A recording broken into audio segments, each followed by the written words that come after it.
That's the problem. You're the distraction. We ain't had a hit since you've been around. Stop talking. What started as a so-called business partnership quietly spiraled into one of the most talked about behind-the-scenes stories modern hip-hop has dealt with. Wack100 was expected to guide and protect Blueface, but the situation instead looks like a slow, calculated play where serious money slipped away in plain sight. This breakdown lays out how one of the most visible managers in the culture allegedly moved pieces openly, without much effort to hide it. Wack100, born Cash Jones, is a longtime music manager from Los Angeles, known for loud opinions, constant controversy, and always standing next to artists surrounded by chaos. He built his reputation in the streets before transitioning into the music industry, managing artists like The Game and Ray J. Out of all his industry moves, his connection to Blueface stands out as both extremely profitable and deeply questionable. Blueface, born Jonathan Porter, was a young artist from LA who rose to fame almost by accident.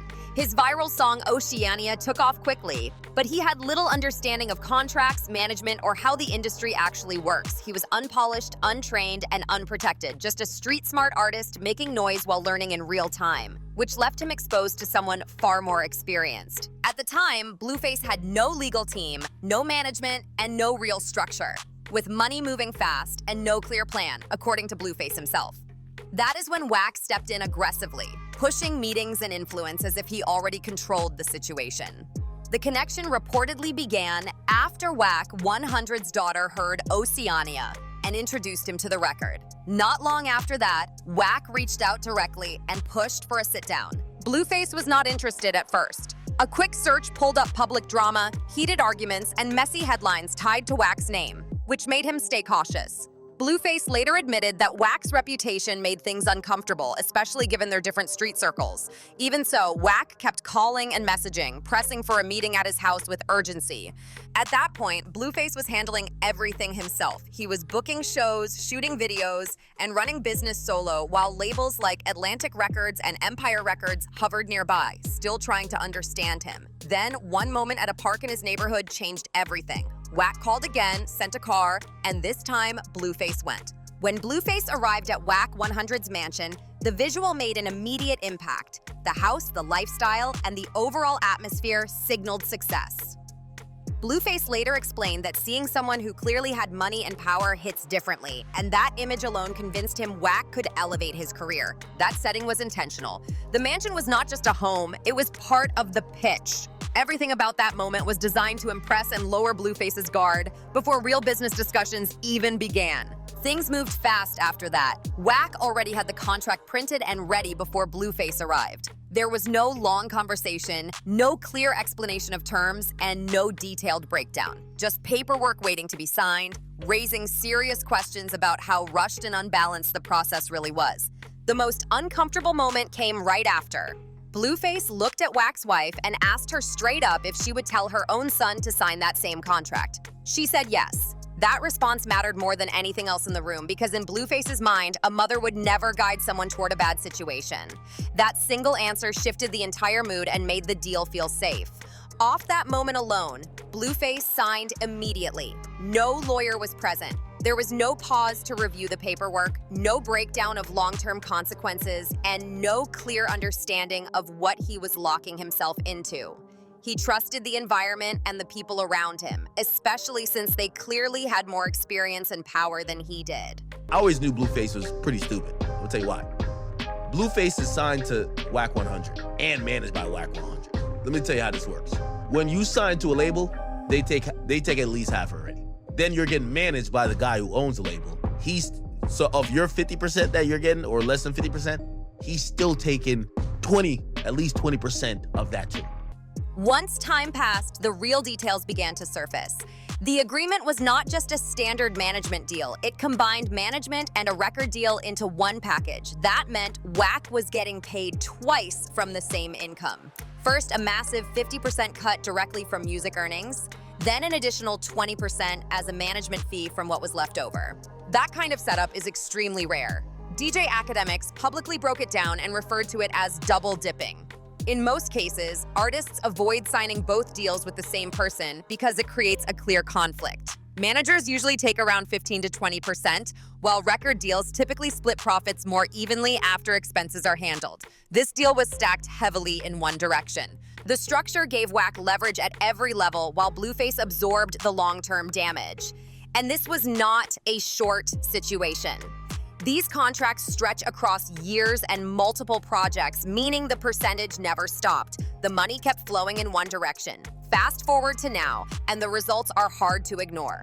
Blueface came home from jail with very little to show financially. Despite platinum records and major visibility, even his restaurant venture has struggled to gain traction, which adds weight to the situation. When an artist only keeps around 30% of their earnings, building anything long-term becomes nearly impossible. Investments stall, businesses fall short, and future plans collapse before they even get started.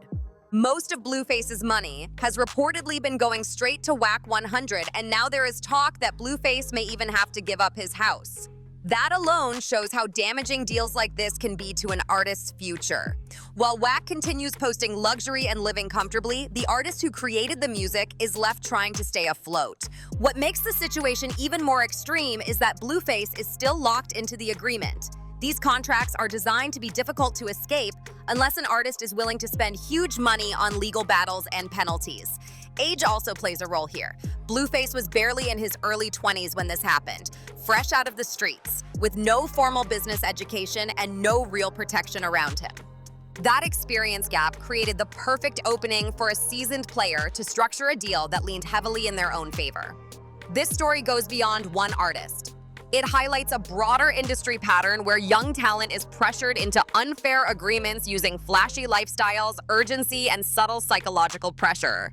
Looking back, the warning signs were obvious. Contracts prepared before real conversations, stacked agreements, and zero space for legal review. One of the most calculated moves was using family influence to make the deal feel trustworthy. That is not guidance. That is pressure wrapped in comfort. Wack may argue that he helped elevate Blueface's career, but taking close to 70% of someone's earnings crosses a reasonable line. When one person controls the money, the direction, and the decision-making, that is not a partnership. That is control. And when control runs that deep, the artist is the one paying for it. Over time, that loss adds up to millions that should have stayed with the creator. If there is one lesson that hits hardest here, it is simple. Never sign anything without a lawyer reviewing it first. It does not matter how rich someone looks or how smooth the pitch sounds. Independent legal advice is not optional. Real mentorship does not come with a 70% cut attached. The mansion, the lifestyle, and the flex created an illusion that made Blueface believe he could reach that level just by signing. What he could not see then was how that wealth was built. Wack100's money did not come from one success story. It came from stacking massive percentages across multiple artists. And the damage from deals like this goes far beyond money. When artists cannot keep what they earn, they lose the ability to invest in their families, their communities, and anything long-term. That is how people get trapped in the same cycle with no real progress. Any solid entertainment lawyer would have spotted the warning signs instantly. Combined management and record deals, extreme percentages, and zero cooling off period are basic red flags in the industry. With even entry-level industry knowledge, that entire setup would have been renegotiated or shut down completely. If Blueface had known standard deal structures, he would have understood that double dipping at that level is not normal and definitely not fair. There was also artificial urgency involved. Pressure to sign immediately so there is no time to research, think clearly, or ask the right questions.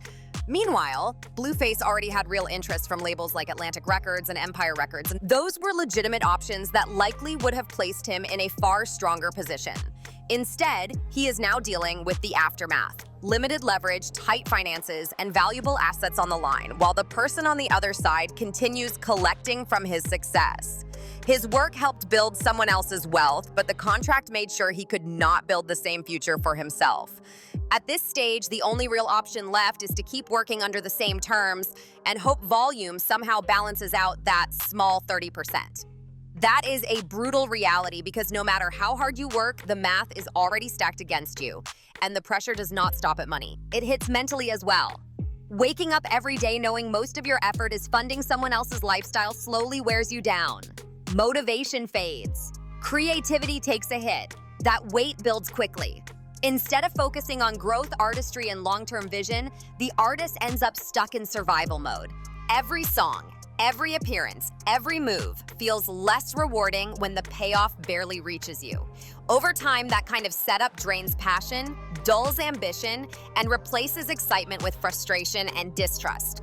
Other artists are paying attention. Situations like this quietly become case studies across the industry. They teach lessons without anyone needing to spell them out. It shows exactly why proper representation, legal awareness, and patience matter so much. What is happening between Blueface and Wack100 no longer looks like a healthy manager-artist relationship. It feels closer to control than collaboration. Real managers are supposed to work for the artist. They protect income, build leverage, and open doors. They do not structure deals where they win regardless of outcome. This arrangement feels like an extreme version of a 360 deal, and even most of those do not come close to taking 70%. By industry standards, that is excessive. If deals like this start becoming normal, it sends a dangerous signal. It tells young artists that desperation is enough to justify unfair terms. These situations do not stay trapped on paper either. They damage trust, strain personal relationships, and leave resentment that lingers for years. Blueface likely saw Wack as a mentor and protector in the beginning. Realizing that trust came with heavy strings attached is a harsh wake-up call. When artists cannot build wealth from their own success, their families feel it too. People depending on them, future plans, and long-term opportunities all take a hit. Add financial stress, legal pressure, and the feeling of being trapped, and the mental toll becomes unavoidable. Success is supposed to bring stability, not constant anxiety. When most of the reward goes elsewhere, it becomes harder to justify giving maximum effort. That is a reality the industry keeps avoiding. Many bad decisions could be prevented with basic education. Understanding contract language, standard percentages, and long-term consequences before signing anything can save careers. Peer guidance matters too. Artists who have already survived the industry are often the only ones willing to warn newcomers about quiet traps and deals that look good on the surface but turn toxic over time. At the core of all this, Blueface took the biggest hit. A young artist who caught momentum with a viral record should have been positioned for long-term security. Instead, that moment became the foundation for someone else's wealth. That is the real problem. This is not just one bad decision. It is a system that keeps rewarding the wrong people. It goes beyond one contract or one manager.